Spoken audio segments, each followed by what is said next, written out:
Et voilà quelques expressions avec le verbe être.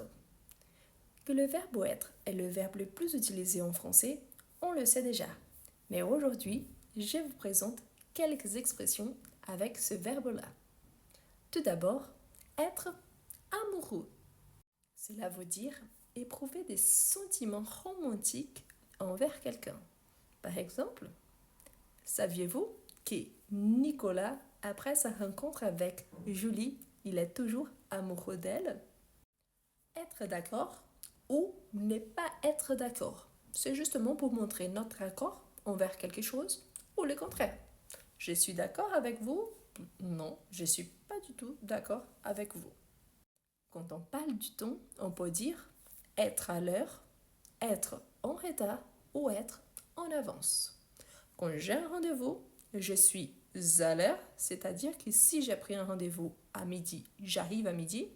Je peux être en avance, c'est-à-dire que j'arrive un petit peu avant, ou être en retard, arriver après. Là, c'est pas du tout intéressant. On peut encore être libre ou, le contraire, être occupé.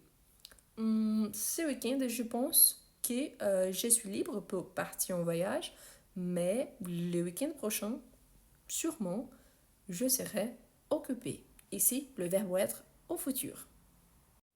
Être en forme, c'est-à-dire avoir de la bonne santé ou alors plein d'énergie. Et alors, en pleine forme? Vous êtes en forme? Depuis que je fais du sport, je me sens en forme. Être de bonne humeur, être de mauvaise humeur. C'est-à-dire que quand on est de bonne humeur, tout marche bien et être de mauvaise humeur, c'est justement le contraire.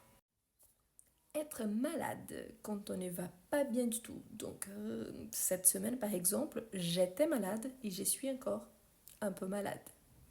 Maintenant, c'est votre tour. Laissez-moi en commentaire. Parmi ces expressions-là, quelle est celle que vous utilisez le plus?